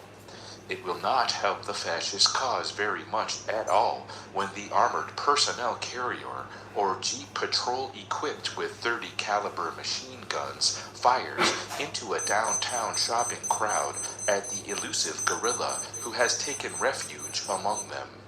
The people just will not understand. The cities of fascist USA, built straight up and with very little real planning or pattern, the twisting side streets, gangways, connecting roofs, manholes, storm drains, concrete and steel trees will hide a guerrilla army just as effectively as any forest. There is the added advantage that just being in an area doesn't automatically make one suspect and fair game, as is the case when an establishment army unit spots a gathering, no matter how innocent, in an area where guerrilla movements have been reported in the countryside. Just being out there defines them. The fact that the guerrilla can hide himself fairly easily inside a large population center does not mean that hard work needn't be done toward the winning of popular support. It simply means that failure to gain full support for violent confrontation doesn't preclude violent confrontation. If all the elements exist that have made guerrilla warfare in its classical style an invincible weapon against mechanized, industrially based armies in undeveloped areas, they will be even more successful in built-up urban American conditions. The facts that make it impossible for the establishment army to overcome the attacking guerrilla army, in spite of the availability of the knowledge contained in the master works on guerrilla strategy, become clear when we realize that after the strategy is understood by the guerrilla chief, the tactics applicable to his particular military problems are a product of his imagination alone. a constant creative improvising. Also working against the establishment's general staff is its own mentality. They've convinced themselves, or have been convinced by their experience at war with other mechanized armies, that having the most at the right time wins war. In other words, they feel that winning wars depends mainly on gadgets, and they presume that they can dictate the terms and grounds upon which each battle takes place. They're locked in on a fixed set of systematized ideas that conflict completely with the reality of people's war. Their egos simply will never allow them to admit that all the ingenuity that has gone into development of the Blitzkrieg has been wasted. A $100,000 tank can be destroyed with $2 worth of materials. A jet is useless against the rifleman, and it also can be destroyed with one well-placed burst from an assault rifle or destroyed on the ground by mortar from miles away. Then too, the pilot, years in the making, can be killed with a knife. The copter, as a fighting machine, is the most stupid of all the costly gadgets. It can be heard from miles away. It can't be armored. A 10-cent bullet can render it useless. All of these contraptions require liquid fuels that will stop flowing when the production of all the other commodities stops. Fighting really depends upon the people and small, easily machined portable weapons. Another factor that works to the advantage of the guerrilla army is time. The establishment forces cannot survive the prolonged unrest that is steadily building. Profits fall. The point of diminishing returns is eventually reached, and from there, the establishment's force and energy goes into its last stages of life, while our new revolutionary culture is building. Musical chairs, where each go-round excludes some element of their control factors. The objective, I repeat, of the destruction of a city-based industrial establishment and its protective forces is to create perfect disorder, to disrupt all of their interacting processes that allow them to produce and distribute goods, and this can be done from within the process much more easily than from without. Really, there is no possibility of an established government ever overcoming a determined internal enemy. By their very nature, the holder or owner and his guard are exposed and vulnerable. A comparison between their mode of existence and that of the people's vanguard elements employing all the subtle scientific principles of urban guerrilla warfare will demonstrate clearly where the real power lies. Top-heavy establishment organizations that exist openly are always a reflection of the men who staff them. Of primary interest to the guerrilla are the bureaucratic institutions that serve to protect the right of the wrongdoers to do their wrong, the local and federal pig establishments. The complexities of the class structure have shifted somewhat since the time of Marx and Lenin. Presently, within the working class, there exists an ultra-right section at the bottom of this structure which feels that all of its demands on life can be met by the existing order. In fact, the working class of USA 1971 can be realistically divided into two mutually exclusive and conflicting sections, one right-oriented and conservative, the other left to neutral. One explanation for this phenomenon is the loss over the years to fascist nationalistic propaganda and state-controlled unions of a clear-cut class consciousness. In effect, it can be said that this right-oriented sector of the working class is a new class, a new pig class. In their ranks we find a factory or construction worker, the ubiquitous civil service employee, the retired military career man, the man who sells used autos or insurance, the stock clerk or longshoreman about to be replaced by a machine. All of these individuals are not clearly in the new pig class. Some only have just one foot in the grave. As yet, they only have pig tendencies and can still be redeemed. Outright pigs must be either neutralized or destroyed, killed. From the new pig class, a section of the working class whose demands are small and are being slowly met by the capitalist masters, the government draws its greatest support. The forces of counter-revolution make themselves felt on the street level through this new class, while above this class, in the loosely defined petit bourgeois level, the upper middle class professionals and students, we can find some very real revolutionary consciousness. There are explanations for this complex inverted stratification of revolutionary potential.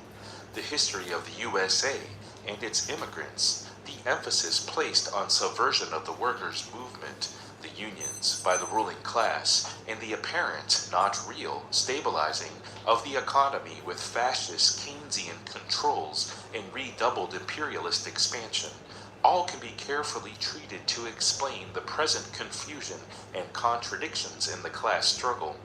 But most of this I leave to Comrade Newton, who has handled it well so far. This is a comment on what to do with what we have and what we are realistically faced with. The top-heavy bureaucratic agencies that exist with quasi-social sanction, and in particular the ones that are given over to the maintenance of law and order, draw their principal personnel from the pig class, and consequently are an expression of that class's mentality, a stagnant, even atavistic mentality that is completely dependent upon regimen and rote to perform the simplest of functions. First of all, the opposition is stupid. However, let me qualify this statement with the observation that they make up for what they lack in brains with sheer brutality. As a result of their original drawback, stupidity, they have expanded to massive proportions and tied themselves irrevocably to a technology based on massive and equally faulty machines, to the point now that it is impossible for them ever to hide any of their movements, to move with any real speed, or to change themselves in response to any change in our attack. The very nature of their apparatus, its supposed legality, and its size tends to weaken it. Their growing demand for personnel leaves them helpless to stop us from infiltrating them. Their cybernetics cannot overcome the fact that men, especially of the pig class, are cyclic. They think, function, and live in cycles. This is more to their detriment than ours. Their science of control turns upon them to weaken and wreck their own institutions. How can a massive department or bureau or regiment with hundreds of personnel ever coordinate any activity without the strictest regimentation, without a massive meeting place to familiarize themselves with procedures, without badges or uniforms to identify each other, without systematized patterns of thought and behavior, without dependence on clear-cut orders? Simple pig types can only learn to function by rote and in cycles. Procedure must be drilled into them and only seldom, if ever, changed. It is quite easy for a pig to perform a particular function the same way, time after time, once he has learned the function. It is not so easy to vary, especially when there are great numbers of the same types of individuals involved. What would be the result if each pig were given a different job each day in a different area, or if he had to vary his code every week or think for himself just one 8-hour shift? Chaos. If it weren't for the sergeant or lieutenant and routine, when the average pig ran out of gas, his car would have to be pushed out of the street by the citizenry. When his bullets ran out, he would have only a club until he could check with the captain. Cyclic men, equipped with only a few learned responses, can be watched, clocked, photographed, and anticipated. Their code isn't really a code at all. They are finished. A pig is a fool. They have numbers over the small vanguard element and the social license to kill. But once we decide on the proper action, we will find that our enemies are vulnerable. For the soldiers of the people, the guerrillas, though they also must operate with the tightest structure and in complete harmony with their political branch, cycles are not a factor in their operations. The subtleties and fundamentals of urban guerrilla warfare can be broken down to their simplest terms this way. Mobility. Only the light, portable, easily machined, or easily stolen weapons are employed by the guerrilla under normal circumstances. On rare occasions, he may hire or commandeer a piece of heavy equipment for an isolated or special purpose, which fits in with the improvised, extemporaneous nature of this form of combat. The bomb in all its various forms, Bangalore, mortar, satchel charge, hand grenade, the anti-tank rocket launcher, the sniper's rifle, the light machine gun, the silenced pistol, the flamethrower, the poison dart, poison bullet, the crossbow, the knife, the fist, all form the guerrilla arsenal. Provision must be made to move men and equipment in spite of the condition of today's streets and roads in the cities. That means making use of the new four-wheel drive civilian-type jeeps, station wagons, and motorcycles. The bicycle will regain popularity. Heavy vehicles, the jeeps, trucks, vans, all ordinary-looking family or commercial-looking vehicles, but armored with either plastic or steel, can be either rented or commandeered. All dwellings should be rented and expendable. They should be equipped so that when forced to leave by tunnel or other hidden exits, the place can be burned to create further confusion for the attacker and destroy evidence. Food and clothing should be purposely simple. Clothing must always be available for disguises. Although part of the guerrilla's function is to hijack and commandeer food in non-perishable form from the enemy cultures and stockpiles, he should also learn to identify the food plants that grow wild all over the country, even in backyards and vacant lots. He should also learn to want less. Infiltration. Right now, we can't be placing our soldiers inside the various police and military and prison staffs. Our more gifted and better educated comrades could end up in the intelligence units of the army and police. Our major source of weapons should come from our men placed in the military under seemingly ordinary circumstances. This is our enemy's greatest weakness. Any establishment's greatest weakness is the need for personnel to resist the people. This lays them open to infiltration. The guerrilla army that operates within the city is necessarily small, so we stop infiltration by being very selective and conducting thorough and murderous tests and making full use of the principles underlying departmentalization. The ambush. The only form of attack employed by the guerrilla forces is the ambush, the surprise attack. There must never be any front lines or defending of territory.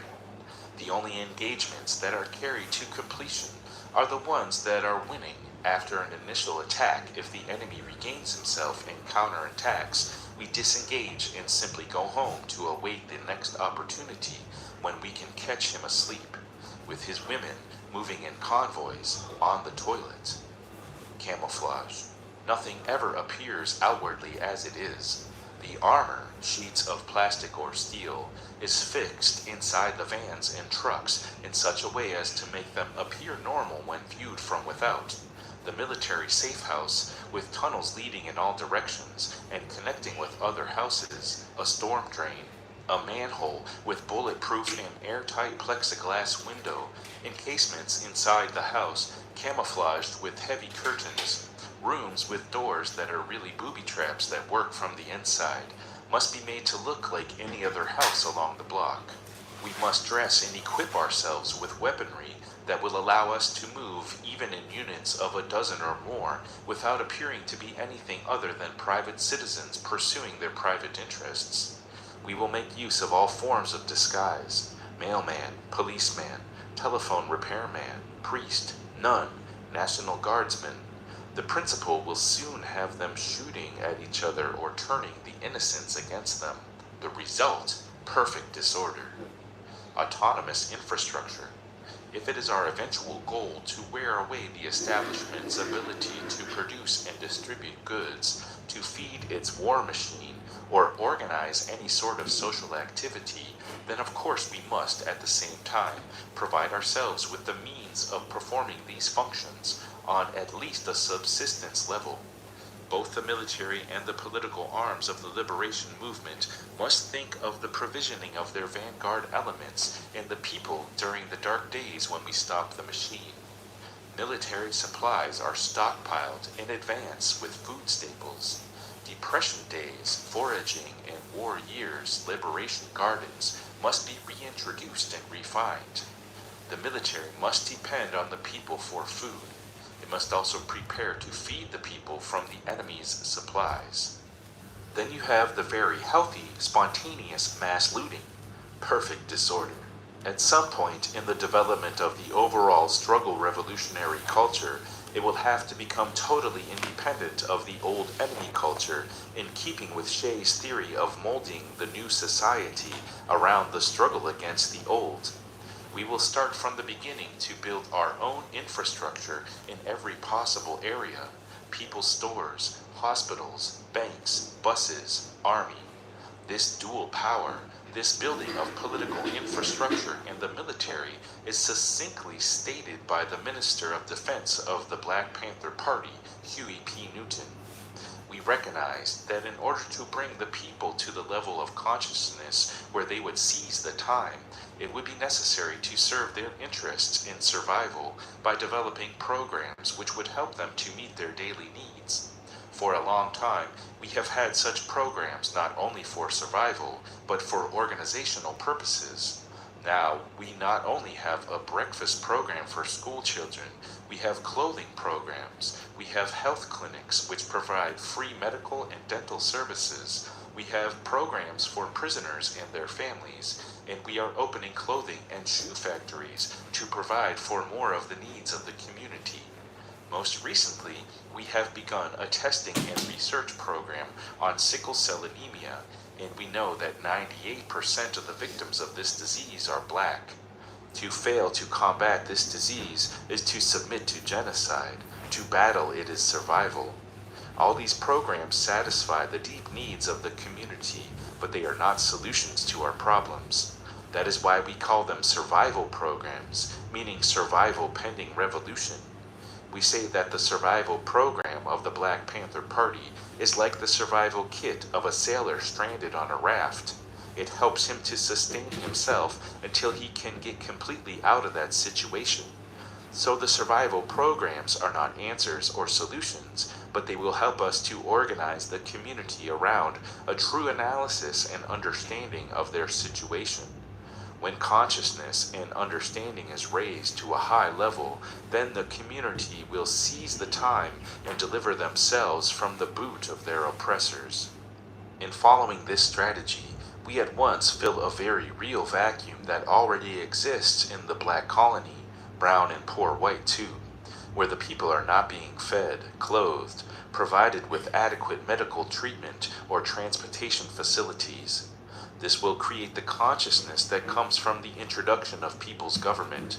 It will help the people to understand the force and energy of revolution. We are organizing them around their needs. We will not distract them with such empty questions as who will be elected from which political party. All political parties, as things stand, will support the power complex. Any individual elected will either be a supporter of the established politics or an individual. What would help us, in fact, is to allow as many right-wing elements as possible to assume political power. The warnings that our thrusts toward self-determination will bring on fascism are irresponsible, or better, unrealistic. The fascists already have power.